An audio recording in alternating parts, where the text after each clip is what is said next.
Hello students, बेटा बात करते हैं नए टॉपिक की। और जो नया टॉपिक है हमारे पास वो है विभव मापी के साथ सावधानियाँ।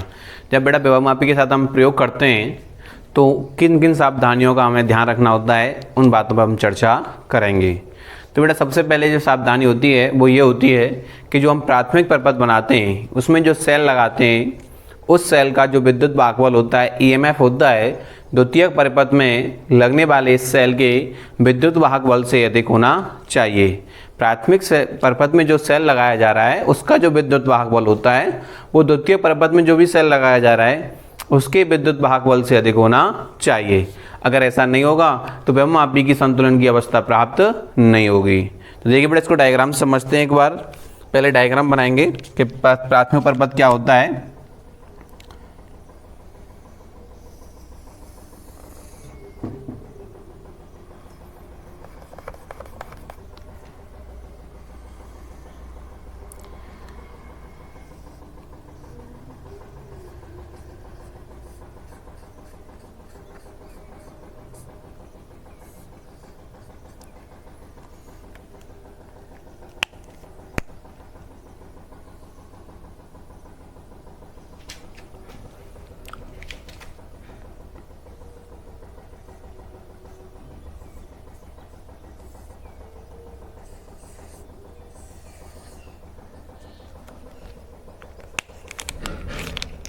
देखिए बेटा इधर ये प्लस माइनस हो जाएगा, ये कुंजी हो जाएगी K1 और ये RH हो जाएगा, धारा नियंत्रक बोलते हैं जिसको हम लोग।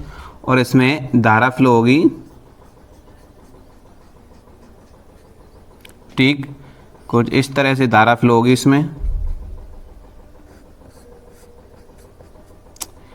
ये बिंदु A हो जाएगा और ये बिंदु B हो जाएगा। ये प्लस ये कुंजी K2 हो जाएगी और ये हो जाएगा धारा मापी, ये हो जाएगी जॉकी। क्लियर बेटा? तो ये धारा मापी हो गई, अपने पास धारा मापी हो गई, ठीक है। इसका विद्युत भागबल हमने EP मान लिया और इसको मान लिया E1 या E मान लिया। तो देखो बेटा ये जो है इसको बोलते हैं हम लोग प्राथमिक परिपथ। मैं पिछली वीडियो में बता चुका हूँ कि प्राथमिक परिपथ में हम कोई भी परिवर्तन नहीं करते हैं, एक बार जो बन गया सो बन गया। और ये हमारे पास द्वितीयक परिपथ,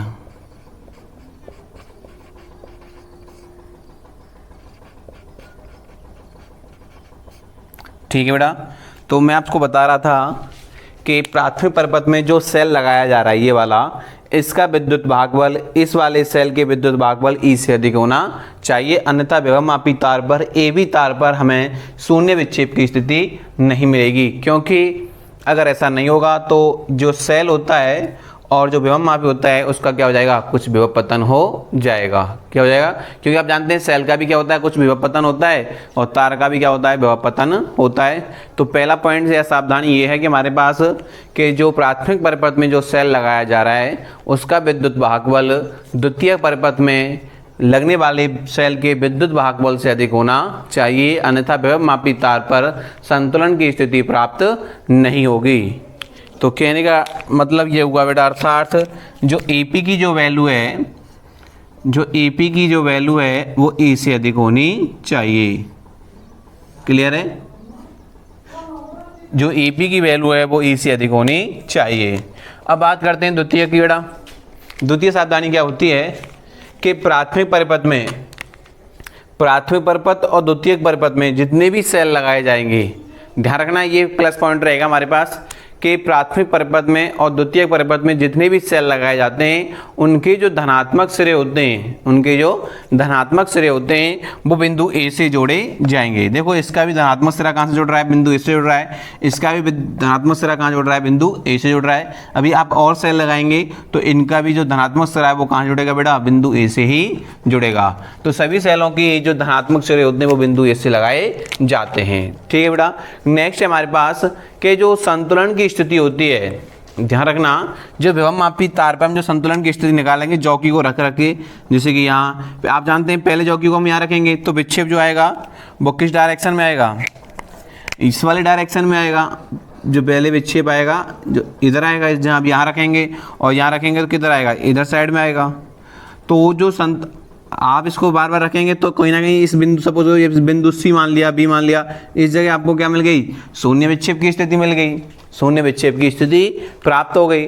तो जो स्थिति नापी जाएगी वो सदैव बिंदु ए से नापी जाएगी। इधर से नापेंगे बेटा हम लोग उसको, ठीक है, क्योंकि ए से बी की तरफ जाते हैं जो जो विभवांतर होता है वो कम होता चला जाता है। यही क्या होता है, एक तरह से विभव प्रवणता होती है, क्योंकि विभव में दूरी के साथ जो परिवर्तन आता है उसको हम लोग क्या कहते हैं, विभव प्रवणता कहते हैं। जब ए से बी की ओर जाएंगे तो विभव के मान में क्या आती जाएगी, कमी आती चली जाएगी।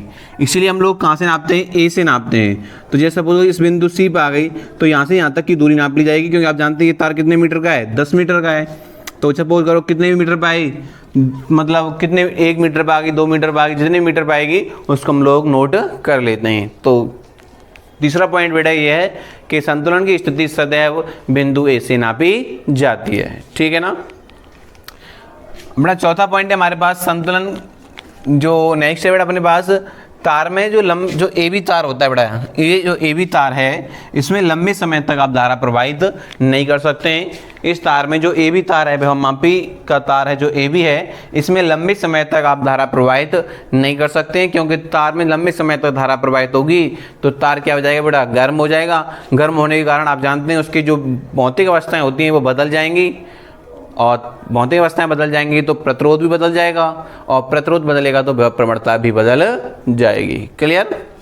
तो क्या बोलिए कि ए बी तार में आप लंबे समय तक धारा प्रवाहित नहीं करेंगे, क्योंकि गर्म हो जाने के कारण तार का प्रतिरोध बदल जाता है और विभव प्रवणता का मान भी बदल जाएगा, ठीक है बेटा। नेक्स्ट है कि जो ए बी तार है वो एक समान होना चाहिए, मतलब इसका जो एरिया है, इसकी जो मोटाई है वो एक समान होनी चाहिए। जो इसकी मोटाई है वो लंबाई के साथ नियत होनी चाहिए, अन्यथा ऐसा नहीं होगा तो विभव प्रवणता का मान सभी जगह एक समान नहीं रहेगा, उसका मान क्या कर जाएगा, बदल जाएगा, ठीक है बेटा। और जो जौकी होती है, ये वाली जो जौकी है जे बेटा, इस जौकी को इस तार पर हम रगड़ते नहीं, ऐसे नहीं खींचते बेटा, इसको रख रख के चेक करते हैं, यहाँ रखा, यहाँ रखा, यहाँ रखा, यहाँ रखा, ऐसे चेक करते हैं जौकी को रख रख करके। अगर आप इसको रगड़ेंगे तो आप जानते हैं इसका क्षेत्रफल बदल जाएगा। क्या बदल जाएगा, क्षेत्रफल, इसकी मोटाई चेंज हो जाएगी, और ये जब क्षेत्रफल बदल जाएगा तो विभव प्रवणता भी क्या कर जाएगी, बदल जाएगी। तो बेटा ये जो चीज़ है हमारे पास वो है विभव मापी की जो सावधानियाँ होती हैं, वो चीज़ मैंने यहाँ नोट कर दी है बेटा, देख लीजिए। नंबर 1 है प्राथमिक सेल में या प्राथमिक परपथ में प्रयुक्त सेल का विद्युत भागबल द्वितीय परपथ में लगे सेल के ईएमएफ से अधिक होना चाहिए, नहीं तो विभव मापी की संतुलन की अवस्था ज्ञात नहीं होगी, क्योंकि विभव मापी वो सेल पर कुछ विभव पतन रह जाएगा। दूसरा बेटा प्राथमिक परपथ और द्वितीय परपथ में लगे सभी सेलों का धनात्मक सिरा बिंदु ए से जुड़ा होना चाहिए। संतुलन की स्थिति सदैव कहाँ से नापी जानी चाहिए, बिंदु ए से। तार में लंबे समय तक, इस ए बी तार में लंबे समय तक आप धारा प्रवाहित नहीं करेंगे, क्योंकि धारा प्रवाहित होगी लंबे समय तक तो इस तार की जो भौतिक अवस्थाएं होती हैं वो बदल जाएंगी, जिससे क्या होगा, प्रतिरोध का मान भी बदल जाएगा और विभव प्रवणता भी चेंज हो जाएगी।